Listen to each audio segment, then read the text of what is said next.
வணக்கம். இன்னைக்கு மலையாளத்தில் ரிலீஸ் ஆன தரமான 3 கிரைம் த்ரில்லர் மூவிஸை பற்றி தான் பார்க்க போகிறோம். ஃபஸ்ட்டு படம் வந்து கிஷ்கிந்த காண்டம். இந்த படம் 2024 தான் ரிலீஸ் ஆணுச்சு. இந்த படம் தமிழ் டப்லேயும் அவைலபிளாக இருக்குது. இது வந்து ஃபேமிலியோடு பார்க்கக்கூடிய ஒரு நல்ல கிரைம் த்ரில்லர் மூவி தான். இது வந்து அடல்ட் கண்டென்ட்டோ அந்தளவுக்கு பெரிய லெவலில் எதுவும் கிடையாது. நீங்கள் ஃபேமிலியோட தாராளமாக பார்க்கலாம். இப்போ கதை என்ன அப்படின்னு பார்த்தா, நம்ம படத்தோட ஹீரோ வந்து ஒரு ஃபாரஸ்ட் ஆஃபீஸராக இருக்கார். அவர் கூட அவங்க அப்பா இருக்கார். அவங்க அப்பா வந்து ஒரு ரிட்டையர் ஆன மிலிட்ரி ஆஃபீஸரு. இவங்க 2 பேர் தான் தற்சமயம் அந்த ஃபேமிலியில் இருக்காங்க. படத்தோட ஸ்டார்டிங்லேயே நம்ம ஹீரோ வந்து ஒரு ரிஜிஸ்டர்ட் ஆஃபீஸில் ஒரு பொண்ணை வந்து கல்யாணம் பண்ணிக்கிறாரு. ஆனால் அவங்களுக்கு வந்து இது வந்து 2வது மேரேஜ். ஏன் அப்படின்னா, ஃபஸ்ட்டு ஒய்ஃப் வந்து உடம்பு சரியில்லாமல் இறந்து போயிடுறாங்க. அதனால் ரிஜிஸ்டர்ட் ஆஃபீஸில் வச்சு 2வது கல்யாணம் அவர் பண்ணிக்கிறாரு. பெரிய லெவலில் யாருக்கும் சொல்லாமல் பண்ணிக்கிறாரு. அந்த டைமில் வந்து நம்ம ஹீரோவுக்கு வந்து ஒரு போலீஸ் ஸ்டேஷன்லேருந்து கால் வருது. என்ன அப்படின்னு பார்த்தோம்னா, எலெக்ஷன் டைமில் எல்லாரோட துப்பாக்கியும் வாங்கி வைக்கிறோம், ஆனால் அவங்க அப்பாவோட துப்பாக்கி எங்களுக்கு இன்னும் கைக்கு வரல. அவங்க அப்பாவுக்கு கால் பண்ணால் எடுக்கலை, என்னாச்சு அப்படின்னு சொல்லிட்டு உங்கள் அப்பாள்கிட்ட கேட்டுவிட்டு எனக்கு சொல்லுங்கள், தகவல் சொல்லுங்கள் அப்படின்னு சொல்லிட்டு போலீஸ் ஸ்டேஷன்லேருந்து ஒரு கால் வருது நம்ம ஹீரோவுக்கு. அதுக்கப்புறம் நம்ம ஹீரோ வந்து நான் நேரில் வர்றேன், நீங்கள் வீட்டுக்கு வாங்க அப்படின்னு சொல்லிட்டு போய் பார்த்தா, நம்ம ஹீரோவும் மேரேஜ் பண்ணிட்டு வீட்டுக்கு போகிறாங்க. போலீஸ் ஆஃபீஸரும் வர்றாங்க. என்ன அப்படின்னா, வீட்டில் வந்து அந்த கன்னை காணோம், அவங்க அப்பாவோட கன்னை காணோம்.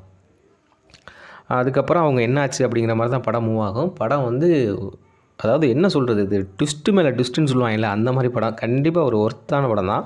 நீங்கள் கண்டிப்பாக ட்ரை பண்ணி பாருங்கள். 2வது படம் வந்து பாப்பன். இந்த படம் வந்து தமிழ் டப்பில் அவைலபிளாக இருக்குது.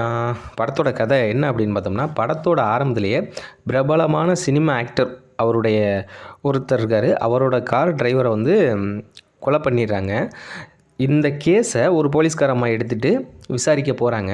ஆனால் அவங்க அங்கே இங்கே தேடி பார்த்து என்ன தான் விசாரணை பண்ணாலும் அந்த குற்றவாளி யார் அப்படிங்கிறத கண்டுபிடிக்க முடியல அவங்களால.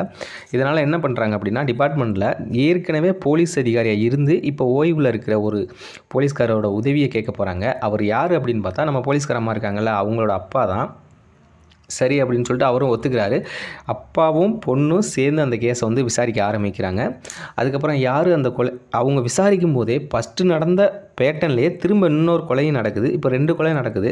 இது 2 ஒரே மாதிரி இருக்கிறதுனால அதுக்கப்புறம் அப்பா பொண்ணு 2 பேரும் சேர்ந்து விசாரிக்க ஆரம்பிக்கிறாங்க. கடைசியாக கண்டுபிடிச்சாங்களா இல்லையா அப்படிங்கிற மாதிரி தான் படம் மூவ் ஆகும். இதுவும் கிரைம் த்ரில்லர் மூவி தான்.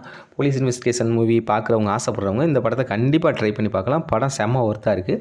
தமிழ் டப்பில் அவைலபிளாக இருக்குது. இப்போ 3வது படம் கோலம். இந்த படம் 2024 தான் ரிலீஸ் ஆணுச்சு. இந்த படத்தோட கதை என்ன அப்படின்னு பார்த்தோம்னா, படத்தில் ஒரு கார்ப்பரேட் ஆஃபீஸை காமிக்கப்படுது. அந்த ஆஃபீஸில் 15லேருந்து 16 பேர் வரையும் வேலை பார்க்குறாங்க. இந்த கம்பெனிக்கு ஒரு வாட்ச்மேன் ஒருத்தரும் வெளியே இருக்கார். இந்த கம்பெனிக்கு ஐசக் ஜான் அப்படிங்கிற ஒருத்தர் தான் எம்டி. அவர் அந்த ஆஃபீஸ்லேயே, அதாவது ஒரு பெரிய ஹால் மாதிரி இருக்குது. அந்த ஆஃபீஸ் வந்து ஒரு பெரிய ஹால் மாதிரி இருக்குது. அந்த ஹால் ஒரு ஓரத்தில் எம்டிக்கும் ஒரு ரூம், ஒரு கேபின் ஒன்றும் கொடுக்கப்படுது. அந்த கேபினுக்கு கொஞ்சம் சைட்லேயே வந்து ஒரு ரெஸ்ட் ரூம் ஒன்றும் அவருக்கு வந்து கொடுக்கப்படுது. அந்த கேபின் அதாவது அந்த கார்ப்பரேட் கம்பெனிக்குள்ளே வழக்கம் போல் எல்லோரும் வேலைக்கு வர்றாங்க. ஆனால் வந்த உடனே அவன் பரபரப்பாக வேலை பார்ப்பாங்க. பார்த்தா அப்படிலாம் யாருமே பார்க்கல. வந்த உடனே ஒருத்தன் வந்து ஃபேஸ்புக் பார்க்குறான், ஒருத்தன் சீட்டு விளாட்றான், ஒருத்தன் வந்து 2-3 பேர் சேர்ந்து பேசிக்கிறாங்க, ஒரு பொண்ணு அங்கே ஸ்நாக்ஸ் சாப்பிட்டுட்டு இருக்கு. இது மாதிரி அவங்க ஏதோ வீட்டில் இருக்கவங்கள இருக்கிறாங்க. திடீர்னு ஒரே ஒரு குரல் வருது, அந்த சார் வர்றாங்க அப்படின்னு சொல்லிட்டு அதுலேயே ஒரு பொண்ணு ஒருத்தவங்க சொல்கிறாங்க.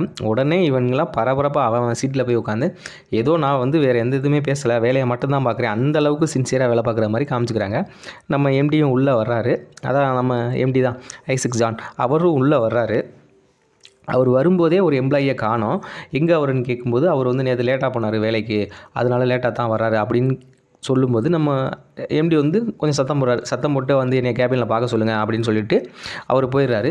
இது எல்லா நாளும் வழக்கம் போல் நடக்கிற மாதிரி தான் இன்றைக்கி நடக்குது.